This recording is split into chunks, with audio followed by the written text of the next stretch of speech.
Ready to go. And that is right. We are now T-minus 1, 2, 3, 4, 5. 1, 2, 3, 4. 3 days from the start of one of the most anticipated seasons of fun here at Knott's Berry Farm. That would be Ghost Town Alive, one of the most immersive theme park experiences you will ever experience anywhere during the day, and Knott's Summer Night, one of the coolest, longest running nighttime block parties you will ever go to. But in the meantime, we've already gotten everything that we were going to eat announced and most of the entertainment. But are they keeping anything from us? We're gonna head into the farm now, and we're gonna find out if they in fact are keeping some secrets.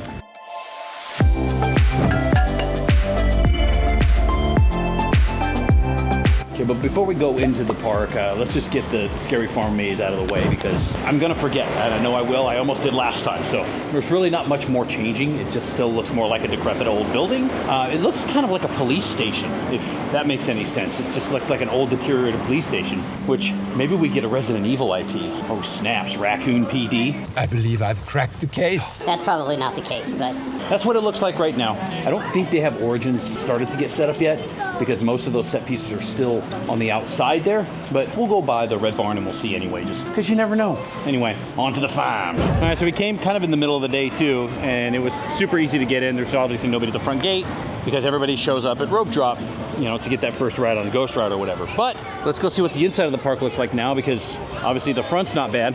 That's never a bad thing. Before we go though, real quick, let's take a look at this. Nothing has changed. Moving on. Yeah, that's good. Todd's place is open. It's been a while. But with the good, you gotta have some bad. And the bad right now, Ghost Rider, down for the count. Oh man, the lost cats of Calico are already sprouting up all over the place. Might be able to find them before they even open on Saturday. For real? They also aren't getting Mac and Miners this week. That's a shame. So it looks like they are running tests on Ghost Rider. So it's probably gonna be open soon. And there's nobody really on standby. But maybe we get lucky and we catch a quick ride. You serious? And it looks like Calico's already alive and bustling. People are pretty excited for Ghost Town Alive, it seems like. I know I am. Oh, good for you. That's a bust. I didn't see any of the other cats anywhere. So heading out to the wilderness. I will say something interesting about Red Barn here is they don't have the little brew booths set up, which usually those are set up by now. So I don't know if they're going to be doing those out here this year. Muy interesante. You know I don't speak Spanish. And yeah, confirmed. They still haven't started setting up for Origins yet back there. But that takes like 2 days to get done because it's been around for like 96 years or something. They got plenty of time for that. Babe, do we need anything from the grab and go? Oh, never mind. I took out the big wall up over here around the refresh station. It's taking a lot longer to do this than I thought, but it looks like they're redoing the entire right side of it. So a lot bigger refresh for this refresh station than we thought would be refreshing. This looks like the place to be today. Let's get wet. No, let's not get wet. Let's avoid it. Dodge it.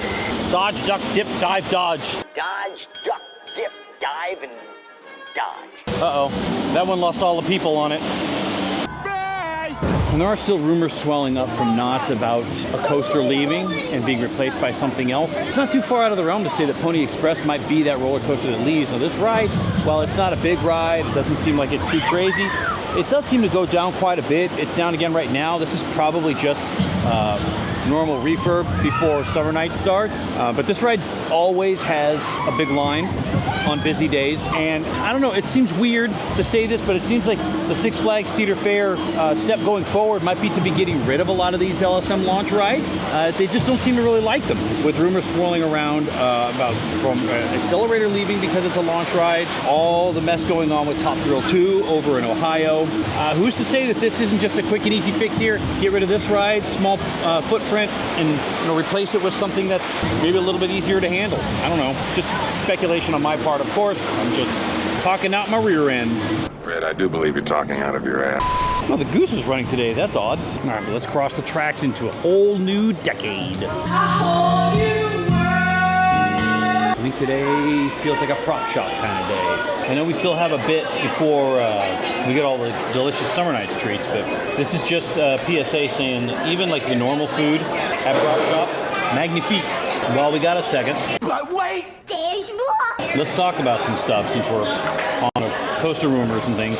So far, I've speculated kind of a wide variety of things that are going to go away. I'm still leaning mostly on boardwalk getting changed. I don't know why. I have this weird suspicion because they haven't done anything with boardwalk in such a long time, and you just look around at the land and it's kind of in dire need of something. Now, here's the problem, and I say this because 4th of July is coming up. If you replace Coast Rider with something tall, like Hang Time, you obscure that entire area for viewership of the fireworks, which I don't know if Knott's is going to do that because 4th of July is like a big moneymaker for them. So now I'm having all kinds of second thoughts and doubts with the boardwalk rumor. Now, I could backtrack and go all the way back to Jaguar. A lot of people told me that the track developer is still around, just the track design is not being made anymore. I don't know if that means anything, but that I don't know if Cedar Fair Six Flags wants to deal with all the hustle and bustle of a proprietary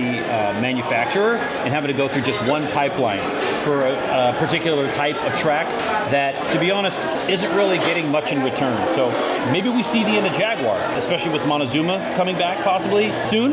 Maybe they decide Jaguar is going to go. I think that's kind of a bad idea, seeing as they just revamped Fiesta Village a couple years ago, and if they were going to do it, they should have done it then. But I don't know. There's all kinds of possibilities. This park is chock full of changes that should, could, and would be made. 20s indeed be roaring today. Quite a few people over here for these 2 rides and this one pizza shop. And while we're passing it up, Knott's, I just want to say I'm a little disappointed. I think you passed up a golden opportunity by not having Jelly of the Month Club performing here for summer nights in the Walter Knott Theater, or even at least during the day. You would have filled that up more than Snoopy on Ice. Just saying. Oh, look who's rolling down the street here, the Melodian, the Memory Lane Melodian. He's back and he's killing it. Look at him go. Oh, snaps. Little ham and eggs coming at you. Hold on, people. But you know who's not back this year, which is kind of sad? The Boardwalk Surf Shop DJ. So no DJ in between sets at the Calico Mine Stage this year for summer nights. That right there, that is a damn shame. And I'm not even going to smile when I say that. I'm legit hurt. Are you crying? All right, the Calico Mine Stage is ready for summer nights, and look at this. They put the booths over here instead of seating. This is interesting. So we're gonna get some more things to eat and drink while we're watching the bands play. This isn't bad. I will say, when you do this stuff as frequently as we do, you learn to enjoy the little things. And all these waterfalls working on the front facade of Calico Mine right now just adds a whole different aesthetic to this entire part of the park. Even across the railroad tracks from Calico Square, it's amazing. The sound, the feel, it even seems like it cools this area of the park off a little bit, if that makes any sense. That doesn't make sense. Fiesta Village, quite the fiesta today. Not a siesta, not so much of a siesta village today. More of a fiesta village. A lot of people here.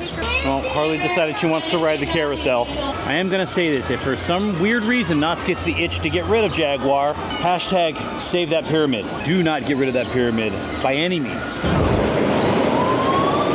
Thank you, Jaguar. But enough talk about coasters going down. Let's talk about something going up for once. That's what she said. And the big subject of that topic is right behind me here, Montezuma, the Forbidden Fortress. A lot happening over here. Finally, we get a little bit of movement. We get that loop showing up over on the other side of the street, over in the La Palma lot, and now these walls that are right over here next to the restrooms have been pushed out, which represents them needing room to bring something in and perhaps start building that entryway to the ride. So finally, we have something going on at Montezuma. Now, that being said, the cup is still up there, so they haven't gotten to the loading platform yet, but everything down here is moving forward. So very exciting times. Give me what I want! All right, from one fiesta to another, let's see what the boardwalk's doing today. I think it's safe to say that summer is here. And I think to give you a better idea of just what I mean, it's time to get a bird's eye view up in the sky cabin. This is one of the little secret spots during the summertime where you can get just a second of air conditioning. Just so you know, I know it's a boring old person ride, but it's helpful when it's 90 degrees outside and you're dying. While I was up there in the sky cabin, I actually had a bit of an epiphany. I was looking down at Mesmer and I realized that this should be the last year that Mesmer is around. So if we were ever going to replace anything and put Arkham Asylum there, why wouldn't it be Mesmer next year? That would be a great spot for Arkham Asylum, right in the middle Of Carnival. Also, what's going on with Johnny Rockets? Are we losing Johnny Rockets or what? Okay, we looked all through town, and that's the only cat up above Ghost Rider. Speaking of Ghost Rider, it looks like it's back open again, so Happy day. but it comes along with a nice 2-hour line. There you go. How much time you got, buddy? Oh man, Stampede. Stampeding us. And that's going to do it. The student takeover season is officially going to be over. The off season is officially going to be over. So until we see you up on the mountain, out at the studios, or right back here at the farm, we will catch you all on the flippity flop.